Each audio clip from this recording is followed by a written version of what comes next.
नमस्कार, उत्तराखंड समाचार में आपका स्वागत है। मैं सुरेंद्र रावत। सबसे पहले मुख्य समाचार।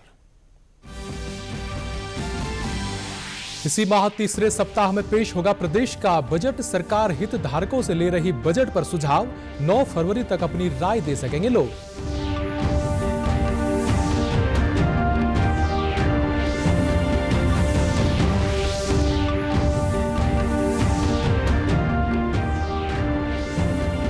प्रदेश भर में आज ज्ञान की देवी मां सरस्वती की पूजा अर्चना के साथ मनाई जा रही है बसंत पंचमी। चमोली जिले के ग्रामीण अंचलों में लोगों ने परंपरागत ढंग से किया बसंत का स्वागत।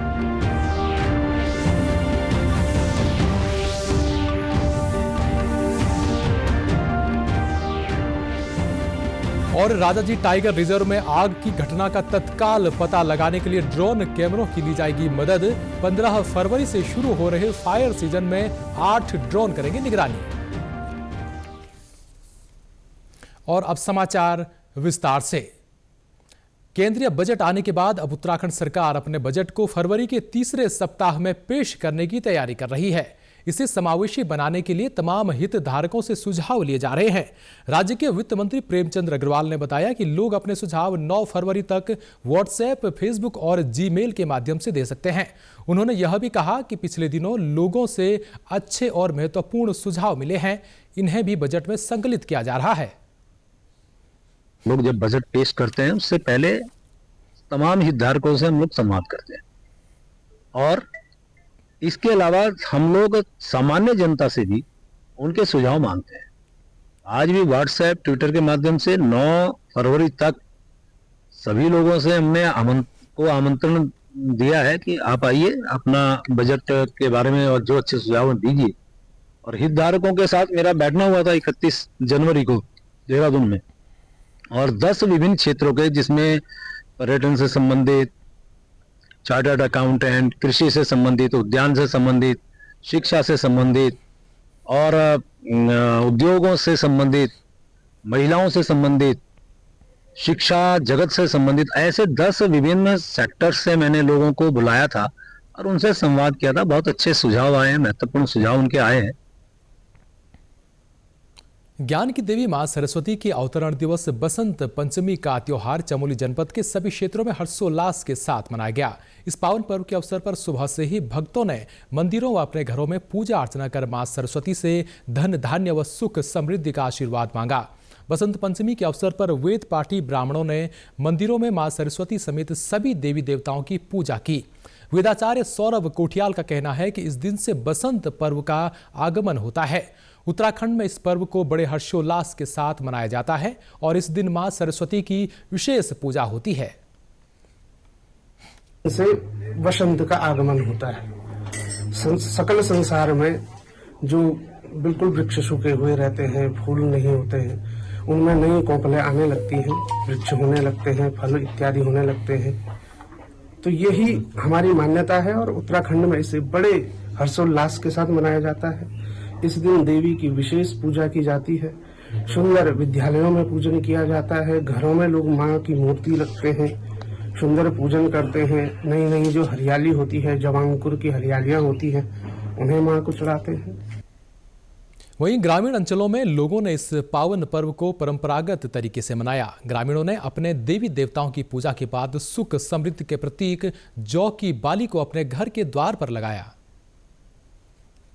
सबसे पहले तो उत्तराखंड का जो प्रसिद्ध त्योहार है बसंत पंचमी, इस बसंत पंचमी में हम तरह तरह के पकवान बनाते हैं तथा जो हमारे उत्तराखंड के प्रसिद्ध गाने हैं, झुमेलो, चौफेला, चांचड़ी इत्यादि, सभी महिलाएं इकट्ठा होके वो चीजें अपने चौक और आंगन में उसे गाते हैं और उस दिन काफी हम एक दूसरे के साथ टाइम स्पेंड करते हैं बसंत पंचमी में, जो आज की जनरेशन में नहीं कर पाते हैं। हमारे यहाँ पर विभिन्न प्रकार के पकवान बनाए जाते हैं और दरवाजों पर जो की बालियां लगाई जाती है और सभी लोग बहुत उत्साह से इस त्योहार को मनाते हैं। 15 फरवरी से उत्तराखंड में फायर सीजन शुरू हो रहा है, जिसकी तैयारी वन विभाग ने शुरू कर दी है। इस फायर सीजन में राजाजी टाइगर रिजर्व की ड्रोन कैमरे से निगरानी की जाएगी ताकि जंगल में लगने वाली आग की जानकारी तुरंत वन विभाग को मिल सके। इसको लेकर राजाजी में ट्रायल शुरू हो गया है। राजाजी टाइगर रिजर्व के उपनिदेशक महातिम यादव ने बताया कि राजाजी टाइगर रिजर्व के पास अलग अलग जोन में 8 ड्रोन हैं, जिससे फायर सीजन के दौरान जंगल में लगने वाली आग को मॉनिटरिंग की जाएगी। वहीं इसके लिए टीम को ट्रेनिंग दी जा रही है और उन्हें सभी उपकरणों से लैस किया जा रहा है। 2024 में राजाजी में एक अभिनव प्रयास हुआ कि जिसमें हम ड्रोन का इस्तेमाल करते थे फायर मॉनिटरिंग के लिए। जैसे कि आप जानते हैं राजाजी टाइगर रिजर्व के अंदर आबादी है नहीं, और यदि पहाड़ के पीछे आग लगी है या फिर कहाँ पर आग लगी है तो सेटेलाइट की तो एक सीमा है, वो दिन में 2 बार ही हमें अलर्ट देता है। लेकिन ड्रोन हमारे पास है तो हम पहाड़ी के पीछे या कहाँ पर आग लगी है, किधर से धुआं उठ रहा है वाकई में, वो हम देख सकते हैं। वो हमने इस बार देखा भी था। उसके अतिरिक्त कुछ हमारे अति संवेदनशील क्षेत्र हैं, जैसे कि हमारा ऋषिकेश के ऊपर का नीलकंठ मंदिर का क्षेत्र है, तथा यहाँ हरिद्वार में हिल बाईपास बिल्केश्वर और मनसा देवी का क्षेत्र है जो आबादी से लगता है। वहाँ भी हमने ड्रोन से मॉनिटरिंग की थी। उसके हमें बहुत ही अच्छे परिणाम मिले, क्योंकि हमको तत्काल ही हमें पता चल जाता था कि किस स्पॉट पर आग है और हम उस हिसाब से उसको कंट्रोल कर लेते थे। करोड़ों सनातनियों की आस्था से जुड़े बद्रीनाथ धाम के कपाट 4 मई को शुभ लग्नानुसार प्रातः 6 बजे श्रद्धालुओं के लिए खोले जाएंगे।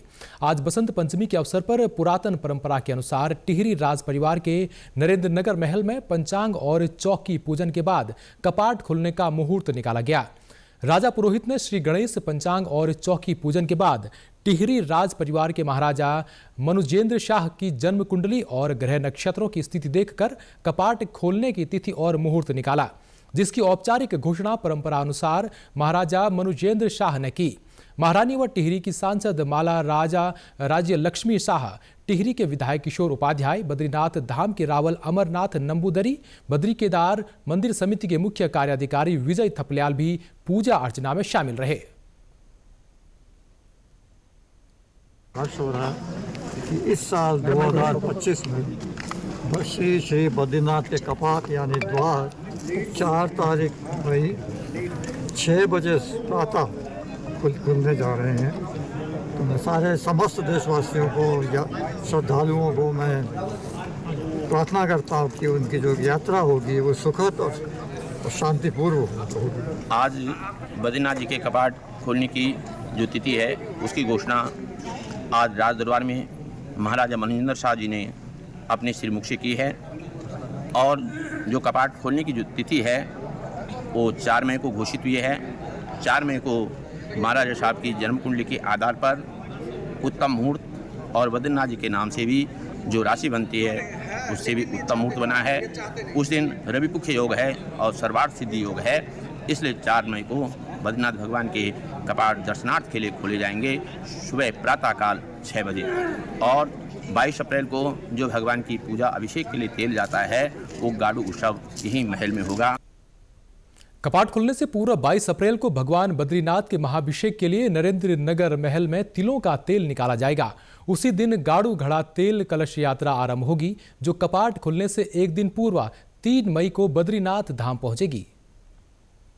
बसंत पंचमी के पावन पर्व जो होता है इसी पर्व के आधार के दिन जो है भगवान बद्री विशाल भगवान के कपाट कौन सी तिथि को सुलभ होगा, कौन सी तिथि को जो शास्त्र के अनुसार शुभ माना जाएगा वो तिथि आज घोषित होती है। इससे पूर्व जो पूजाएं परंपराएं हैं जिसमें तेल कलश और गाड़ू घड़ा है वो 22 अप्रैल को टिहरी दरबार से निकल के और 6 तारीख को 4 मई को भगवान बद्री विशाल के गर्भगृह में डिमरी समाज के द्वारा उसको लेके प्रवेश किया जाएगा।